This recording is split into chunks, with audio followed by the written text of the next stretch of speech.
So during Final Fantasy VII Remake's brand new trailer revealed at Tokyo Game Show 2019, we finally got to get our first look at Don Corneo.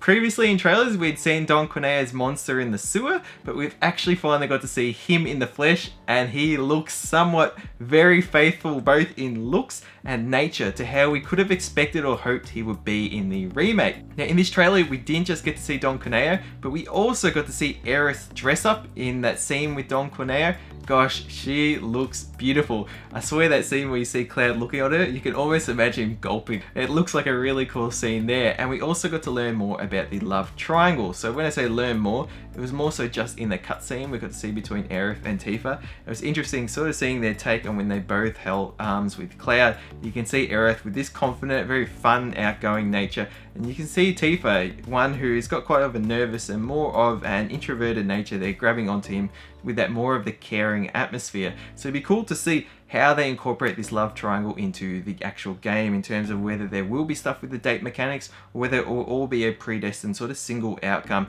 if these are all being sort of developed in actual cutscenes. But if it's all being rendered in game, maybe there will be the allowance of, depending on the options and stuff that you make along the game, you will get a different cutscene.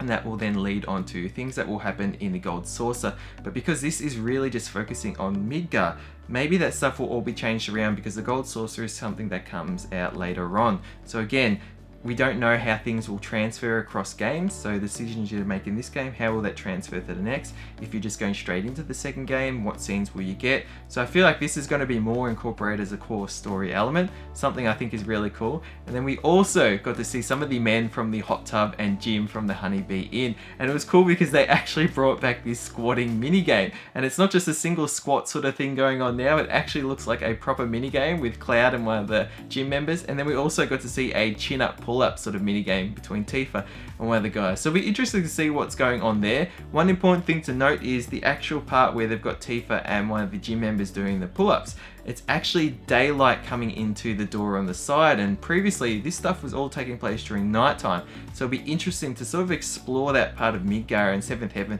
during the daytime. And then also stuff that we saw around Seventh Heaven during the daytime was actually some scenes with the Watchmen of Fate. So these are sort of these black Dementor-like figures that are surrounding the characters. What they are is still up for debate. It could be something related to Genova and the Sephiroth cells, or the Genova cells per se, but it could also be something related to the Cetra. So Watchmen of Fate, could this be something to do with these are the souls or spirits of the Cetra that took down Genova? Or these also, you know, some of the souls of the Cetra that were actually influenced or affected by Genova, and maybe that's why they have this sort of dark-like aesthetic to them.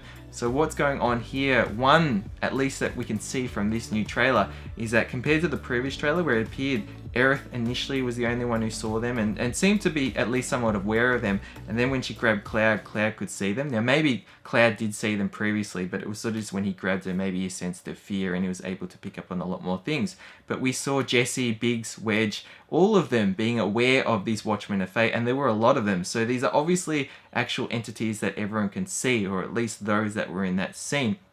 So it'll be interesting to sort of learn what is going to happen with them, how that's going to influence both everything that happens in Midgar, but also throughout the entire game.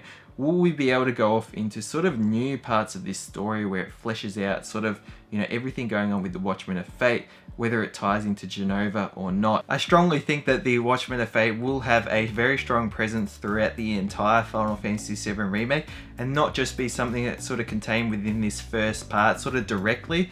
I think that my only interest or intrigue is sort of how this will play out throughout all of the game and actually allow the story to stay quite converged to what it is with the original, without it sort of introducing a lot of variables that may instead take the story another direction. So it'll be interesting to sort of see how they intertwine it all, essentially. But one, I'm very excited to see, and I think the most exciting thing about this entire trailer is just everything that we've seen, both are faithful to the game but also very new, is what gets me so excited to experience this. Because even though we're just really getting the Midgar part, there are so many new things in this trailer that gets me so excited to play it and get a very fresh perspective and sort of new sort of information regarding Final Fantasy VII.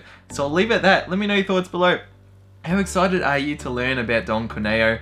How faithful do you think he looks to what you sort of envisioned or hoped, and sort of that whole nature, sleazy nature I should say, of Don Corneo and everything?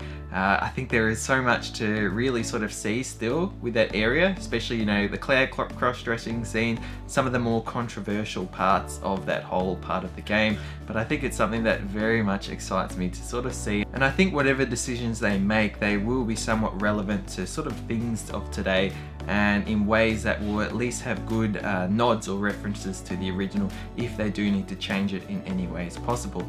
So anyways, thank you so much for watching, hope you enjoyed, and until next video, stay spot on.